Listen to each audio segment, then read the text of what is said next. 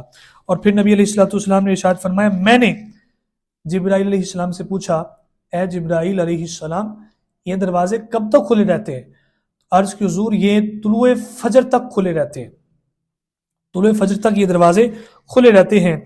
اور نبی اکرم صلی اللہ تعالی علیہ وسلم سے عرض کیا، یا رسول اللہ صلی اللہ تعالی علیہ وسلم اس رات اللہ رب العزت بنی کلب کی بکریوں کے بالوں کی تعداد کے برابر مسلمانوں کی بخشش فرماتا ہے، جہنم سے آزاد فرماتا ہے. تو یہ بڑی عظمت والی برکت والی رات ہے. نبی اکرم صلی اللہ تعالی علیہ وسلم بڑا اس کا اہتمام فرماتے تھے. ام المؤمنین سیدہ عائشہ صدیقہ رضی اللہ تعالیٰ عنہ فرماتی ہیں، الترغیب والترہیب در منصور کی روایت ہے، آپ فرماتی ہیں کہ پیارے نبی صلی اللہ تعالی علیہ وسلم شعبان المعظم کی 15ویں رات میرے پاس تشریف لائے، آپ کی باری میرے پاس تھی، آپ تشریف لائے، میں نے آپ کے لیے بڑا خوبصورت بستر سجایا. تو میں نے دیکھا کہ نبی اکرم صلی اللہ تعالی علیہ وسلم اپنے بستر انور پر تشریف فرما نہیں ہے. تو کہتی میں اٹھی اور اٹھ کر میں گئی اور میں نے نبی علیہ الصلوۃ والسلام کو تلاش کیا تو آپ کو دیکھا، آپ جنت البقیع میں مومن مردوں اور مومنہ عورتوں کے لیے بخشش کی دعا فرما رہے ہیں.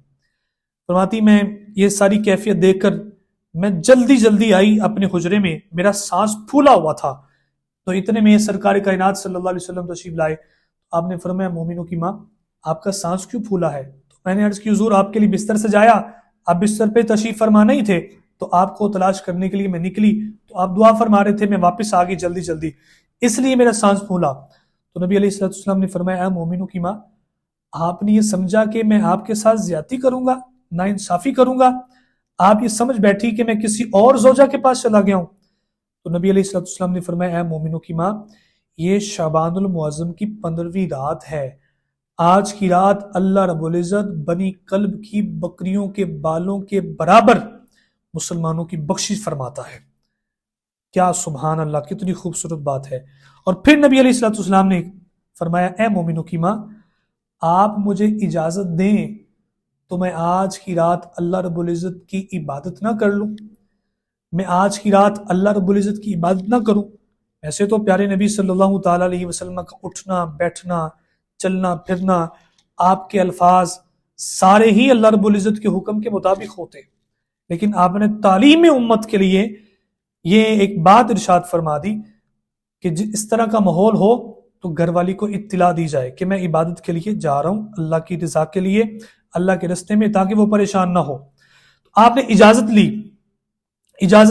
اب یہ دیکھ لیں جو 4 مہینے چلے اور سال تبلیغ پہ چلے جاتے ہیں اور پیچھے گھر والوں کا پتہ ہی نہیں ہوتا، زیادتی کرتے ہیں گھر والوں کے ساتھ، ان کے سسٹم کا بندوبست کر کے، اہتمام کر کے، ان سے پوچھ کر اپنے حقوق کی وہ معافی دے دیں، اجازت دے دیں تو پھر جانا چاہیے، پھر اسلام کے لیے نکلنا چاہیے. اور گھر والوں کو بھی چاہیے کہ جب کوئی اجازت مانگے تبلیغ کے لیے تو اس کو اجازت دی جائے. ایک شخص کی ڈیوٹی ہے وہ تبلیغ کے لیے نکلتا ہے، اس کو اجازت نہیں دیتے تو وہ جائے، لوگوں کو دعوت دے، لیکن یہ خیال رکھیں کہ گھر والوں کے حقوق بھی مد نظر رکھے. یہ نہ ہو سال 2 سال 40 دن اور 3 4 مہینے آئے ہی نہیں گھر، اور گھر والے بیچارے کیا کریں گے؟ ان کے حقوق کا خیال کون رکھے گا؟ تو ان ساری باتوں سے یہ پتہ چلتا ہے نبی علیہ السلام اجازت مانگ رہے ہیں، حالانکہ آپ کو ضرورت نہیں ہے، آپ اجازت مانگ رہے مومنوں کی ماں مجھے اجازت دو میں عبادت نہ کر لوں آج کی رات. فرماتی میں نے کہا حضور آپ عبادت فرمائیں. تو کہتی میں نے دیکھا کافی رات گزر گئی تو میں گئی اور نبی علیہ الصلوۃ والسلام کو میں نے تلاش کیا، آپ کو دیکھا آپ سجدے میں تشریف فرما تھے. اتنا لمبا سجدہ نبی علیہ الصلوۃ والسلام نے فرماتی مجھے یہ خوف محسوس ہوا کہ کہیں رسول اللہ صلی اللہ علیہ وسلم داغ مفارقت دے گئے، آپ کی روح نہ پرواز کر گئی ہو. تو میں نے آپ کے پاپوش مبارک کو، پاؤں مبارک کو ہاتھ لگایا، آپ نے حرکت کی تو مجھے تسلی ہوئی نبی علیہ الصلوۃ والسلام اپنی روح مبارک کے ساتھ موجود ہیں اور اللہ رب العزت کو طویل سجدہ فرما رہے ہیں. یہ نبی اکرم صلی اللہ تعالیٰ علیہ وسلم کا عالم تھا.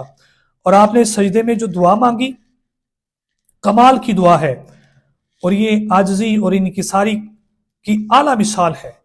نبی علیہ السلام نے یہ دعا مانگی، سجد لکا سوادی و خیالی و امین بکا فؤادی ابولکا بالنعری و اعترف لکا بالذنبی ظلمت نفسی فاغفر لی انہ لا یغفر الذنوب الا انت اعوذ بعفوک من عقوبتک واعوذ برحمتک نقمتک واعوذ برضاک من سخطک واعوذ بک منک لا احصی ثناء علیک انت کما اثنیت علی نفسک.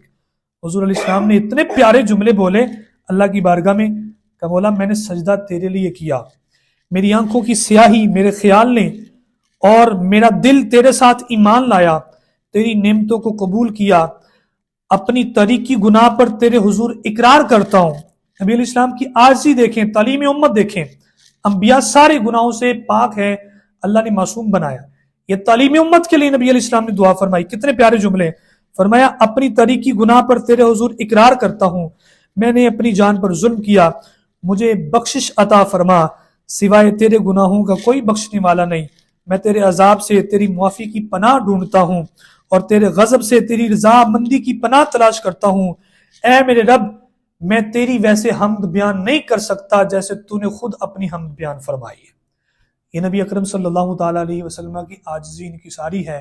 ورنہ آپ نے یہ بات ارشاد فرمائی کہ روز محشر میں اللہ کو سجدہ کروں گا اور وہ اللہ کی تعریفیں بیان کروں گا جو آج تک کسی نے نہیں کی ہوں گی. تو یہ ہمارے آقا صلی اللہ علیہ وسلم کا معمول تھا. تو ناظرین کرام، یہ بڑی برکتوں والی رات ہے، اس کو ضائع نہیں کرنا. اللہ کے حضور آنا ہے، معافی مانگنی ہے، التجائیں کرنی ہے، دعا استغفار کرنا ہے. اللہ رب العزت دیکھیے بخشش فرمائے گا، مومنوں کی بخشش فرمائے گا. اگر کسی کا دل دکھایا تو اس سے جا کر معافی مانگیں. میسج چھوڑ دیتے ہیں جی ہمیں معاف کر دیں. اب جس سے معافی مانگ رہی اس کو پتہ ہی نہیں ہوتا، فارورڈ میسج ہوتا، اس کو کر دیا، اس کو کر دیا، جی مجھے معاف کر دیں. یہ کیا طریقہ ہے بھائی؟ جس کا دل دکھایا معلوم ہے وہ بندہ زندہ ہے، اس کے پاس چلے جاؤ، نہیں معافی مانگتا اس کے پاؤں پڑ جاؤ، یار مجھے معاف کر دے. اگر اس کے باوجود بھی وہ نہیں معاف کرتا تو اس کا اپنا فیل ہے، اللہ آپ کی بخشش فرما دے گا. تو یہ طریقہ ہے، ایسے میسج نہیں چھوڑ دینا چاہیے. تو اس رات بخشش مانگیں، اپنی اپنی مساجد میں سارے جمع ہوں، نوافل کا اہتمام کریں.